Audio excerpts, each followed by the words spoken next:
Yeah, so I'm going to talk about new ways of solid modeling and kind of the future of engineering systems. And let's see if the presentation is loaded. Awesome. And I'm going to talk about field-driven design, which I'll get into as I start. But first, I started nTopology about 5.5 years ago. And kind of from day one, it was always about enabling engineers to make better parts faster. And the interesting thing about the time that we're in right now is we've seen a huge transition in manufacturing. With the switch to advanced manufacturing, right? And any time in history when there's a massive shift in the way that we make things, all of the business practices and engineering practices have to evolve to really take advantage of all the new capabilities. So things like 3D printing, composite layup, et cetera. So advanced manufacturing really makes the problem in engineering space no longer acceptable when you have collaboration between team members on complex models. Right? So with advanced manufacturing, where you have collaboration between design, simulation, and manufacturing. And currently, the problem in engineering is that you have high-paid, high-value engineers wasting time in non-value add work. So handing off files with different underlying data structures and having to clean them up, transitioning your design from the whiteboard to the 3D model, model prep, getting it onto a machine to manufacture. All of these issues are wasting engineers' time. And so what is advanced manufacturing? Why does advanced manufacturing cause these issues? And traditionally, with traditional manufacturing methods, you have a machine shop, a guy prepares a file. If you're working on the design, you normally pick a material, and then you design its shape. With things like 3D printing, composite layup, not only are you actually building the material in the manufacturing process and the way that you lay up or scan the laser and the way you lay up fibers, you're also controlling the kind of middle scale structure, so things like lattices, complex topology, et cetera, and you're designing the bulk shape. And so you have all of these new properties that you can start to tweak and control, both kind of local properties and global. Additionally, you have all of these different manufacturing processes with parameters that you can control. And so if the underlying data structures that connect design, simulation, and manufacturing are very delicate, right, every time you change a parameter, you have the curse of dimensionality. So every time you change a model parameter, if your underlying data structures are not that robust, right, if your model fails, you're going to have problems, right? Because what you want is you want to tune all of those parameters. And if you're designing a heat exchanger, you want to test to see the pressure drop of a really big and wide design space. So this is 200,000 different pipes to test how pressure will flow. They're all a little bit different. But this isn't really how the modern CAD suite works, right? Normally, it looks more like this. So you have a sketch, and you want to tweak your parameter to get a different design study and iterate, right? So you'll update your parameter, and then you have to wait. And so if you're like my cat Moji, you take a nap, go to sleep, wait maybe a couple hours, and then come back, and boom, regeneration failed. And the problem here has to do with the underlying data model that our modern engineering stack is built on when working with complex parts. And so the issue in this model, as a kind of CAD developer, I know this model actually ran into an error with the surfaces where the surfaces didn't actually make a real solid. And so my CAD system was saying, okay, I can't make this, so I'm not going to let you explore this space. Even though I'm offsetting a surface a certain amount, surely I can offset that, right?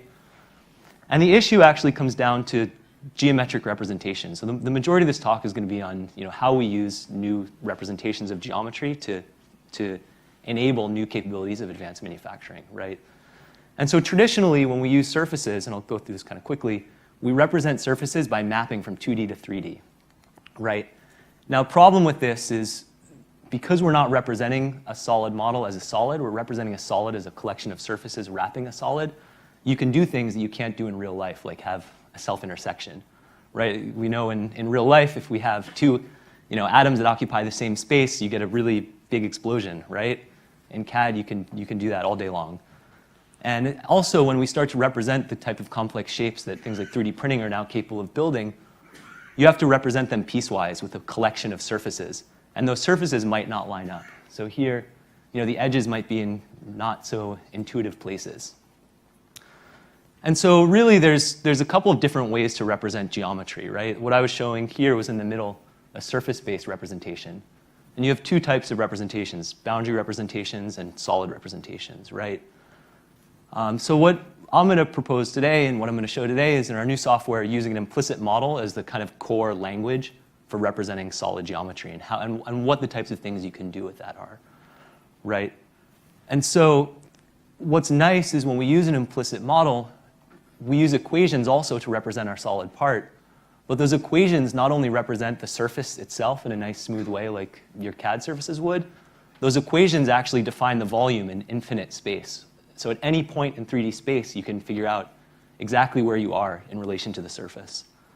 And so because of that property, using a field-based method for representing geometry is more robust and faster to evaluate than a traditional surface-based model. So we don't have things like model failures because of this. And it comes down to mathematics, right? When we're using a boundary representation, we have to store equations to, calculate points on a surface. When we're using an implicit model, our equations actually represent the distance to the surface as a field. And because of that, our equations represent the 3D part as a solid. And so again, right, our boundary is defined by equation. We have an inside, we have an outside. We have a nicely formed solid model. And again, the nice thing here is these equations give us a field, which happens to also be the language of nature as well, or stress in a part, etc. And so again, the field can not only represent all the nice rounds and blends and surfaces that you would have in a normal CAD file, but it also can represent really complex infills as well. So here we have a flywheel filled with a kind of gyroid structure. And so there's equations that are modeled together to represent all of the blends between the aerodynamic surfaces, and then also equations that represent the infill as well. And so what else does this enable as an equation-based field representation, right? And so things like that traditional CAD models, you'd spend hours trying to extract things like mid-surfaces of a model. That becomes one parameter, an equation that you can pull out, and now you have all these nice mid-surfaces between two really, really complex parts. Additionally, right, it's that robust that you can actually extract any mid-surface along those two models. So those are two, what is it, stator ring and a turbojet from a turbojet engine. They have different aerodynamic count surfaces around, and again, we can get those mid-surfaces between them. And something like that, again, because of our implicit representation, the models never fail. So working with the types of complex geometry that advanced manufacturing is capable of making is really only attainable. You get those capabilities through working with an implicit model, right? And so additionally, things like rounds and blends, right? You have this complex lattice filling a brake pedal. If you were to try and add all the nice fillets and rounds between that lattice and the surface, you'd have to go and select every edge or double-click the edge and hope they all select. Again, in this case, those blends are defined in a precise manner, all through a parameter and an equation. So you just update that parameter, and you get nice blends between all of your structures. And so the nice benefit is, your blends and rounds will never fail. So you're never going to have a broken model from model failures, right? And so the advantage here is now, as an engineer, you're no longer wasting time trying to clean up your model or fix your model or tune your variables to get to an exact part. You could actually spend your time iterating on the design to get to a better design faster. But there's other advantages to using a field-based representation. So now that our geometry is a field, we can also control or modify parameters of the geometry with other fields. So fields could come from other pieces of geometry. So you could say, okay, I want to make this structure a little bit, have more material in one area. In this case, we're defining a field from these spheres in the center and controlling that. So fields become a common language that you can kind of abstract engineering requirements or intent to drive your model. Now the fields can also come from simulation, right? So fields don't have to just be defined by geometry themselves. The representation of stress through a part is a field as well. So you can, if you're doing a beam, cantilever beam, or a three-point bend, you can actually take the field from that model and use that to drive the structure. And in the bottom case, what's nice is you can actually start to layer these fields on top of one another to decide, okay, maybe I want a beam that's both sometimes a cantilever, sometimes a three-point bend, et cetera, and modify your part around that. It can also be applied to things like the brake pedal. Fields can also be used to drive textures in parts. So, doing textures and texturing and offsetting. Again, that's a model parameter that's controlling that. Now, the kind of more advanced capability is using a field to actually control the geometry itself. So we have this concept, we call it a material chart, where you can define a range of structures that you're using, and you can use a field to drive where one structure is combined to another structure. So in this case, we have a structure that's changing from a structure that's optimized for pushing on it at an angle versus pushing on it straight up and down, and we're driving where those two structures are with an underlying field. So you can kind of have the material properties that you want where you want them, and you could define that. Your structure doesn't have to be a lattice per se. In this case, for like a heat exchanger example, we're using a pipe that's bifurcating and controlling that by a field. So you can have more dense tubes in one area and kind of less dense tubes in another. A couple other material charts where you're changing density in a part. Now the fields can come from physics, they can come from user-defined, or they can be random also. So in the case of a bone scaffolding, you can use a field to kind of make a random type structure. And it's not only in 2D, it's also in 3D, right? And so we also can start to take our more advanced approach and say, okay, let's actually orient the structure as well. So here, we just have a set of plates that are connected to make a kind of foam or squishy structure. We can actually orient those. So if we wanted to make packing between two parts or two materials, we have a foam that's oriented normal to those materials around them. And so we call this a spatially varying structure. And again, this is the type of complexity that you can get when you use an equation-based model, right? There's millions of surfaces here. Again, a more simple approach, if you have a structure that you want to guide where that structure is, to make a more efficient structure, you're putting the beams and the plates where you want them. Here we're combining both a spatially varying structure and an orientation. The orientation is optimized around a vector field here. And so one application of this where you're varying the structure is in a heat exchanger nozzle. And so a lot of times heat exchangers don't utilize the full space of the heat exchanger. They're kind of on average 50% utilized. And so what we're doing here is using a vector field to make the nozzle of the heat exchanger more efficient. So it's creating a pressure drop and pulling the fluid into the outside of the heat exchanger. And so in this case, we had about 96% of the model utilized compared to 56%. And it was built by a new metal AM startup, DEVELOP3D. And so we have a booth here where you can kind of see this part also. And again, this is the type of structure that's really only possible to make with an advanced manufacturing method.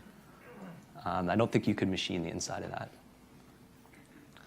So one more application area is actually taking the field from an optimization algorithm and using that field directly as your surfaces, right? And so normally when we run topology optimization, we get a mesh as the result. But in reality, actually, each of those mesh faces has a density value associated with them. And that density gives you a field, which we can then interpolate as surfaces. So we can pull nice, smooth surfaces directly out of a top-op model. And again, what's nice about there, you're not wasting time having to remodel your part with sub-D surfaces. You just extract the field directly, and then you can do some work on it. And so there's also fields for manufacturing. So we have fields for geometry, fields for simulation, and fields for manufacturing. And so when we're manufacturing our part, with metal AM, we're actually driving the laser as well with a field. And we could take our 3D geometry, slice it directly to extract our slices, and then use those slices to actually decide where the laser is going to put material down. And so this whole process then becomes connected using the language of fields to connect geometry to simulation to manufacturing, right? And then we can go directly to manufacturing from our solid model. And so a normal workflow for us with the new software, by the way, all of these screenshots are from our new software and nTopology platform. And when I use the term platform, the geometry is enabling collaboration for us. So it's a platform where design engineers can collaborate with manufacturing engineers, can collaborate with simulation engineers and analysts. And so a normal workflow for the platform is you bring in some CAD surfaces to define interfaces or connections, and then you would build your geometry, your solid model off of those. And so again, the new software, which we actually haven't announced availability yet, but we're going to do that in about 5 weeks or so. The idea for nTopology platform is really to capture all the requirements in this common language of fields and use those to synthesize a better part faster. And so a couple examples where we've had some successes. So this is with Lockheed Martin. They designed, this was actually the first flight qualified part from the software. It was an early application, and this is actually from the InSight Mars lander, and it's the bracket to connect the solar panels. And so in this case, the fields were driving exactly where the ribbing was going and the thickness of the surfaces. And it was actually a 3D printed part as well from RCAM. Additionally, these models are really fast to turn around. So this is a turbopump casing. And so the design for this part was done in about a day. And again, the fields were driving where the structure was, all the surfaces for the inlets as well. And then another example where a quadcopter was generated, and we're using the topology optimization field directly to get our surfaces. And so in this case, once you have your surfaces from the optimization algorithm, you could also do editing and adjustments to them after. So in this case, the top op wasn't taking into account any thermal characteristics. It was just for stiffness. But because we had some electronics in the center of it, we wanted to poke some holes so it would be cool. And so there's an additional set of cooling channels in the top and bottom part that were then added after the part, and then it was verified again. And so we could take our optimization results, mesh them as well, and then verify them. And so the nice thing about these results is you can actually use the top op field also to control a material chart. So the inside of our structure was not just a solid structure, it was more like a bone structure. Somebody's having trouble with the connection. So it's more like a bird bone, right, where the material is more dense in certain areas and less dense in other areas where it needs to be. And then this was 3D printed, and eventually it was flown. And so, in conclusion, right, so we're proposing, a radical shift in the way we represent geometry that enables collaboration between different teams, ultimately to make better parts faster. And, utilizing this shift to advanced manufacturing to really drive the kind of introduction of these new models. Now, the new models also have to integrate with everything else in the past, so we can still bring a CAD file in, work from that as well. And so if you guys have questions, happy to take them.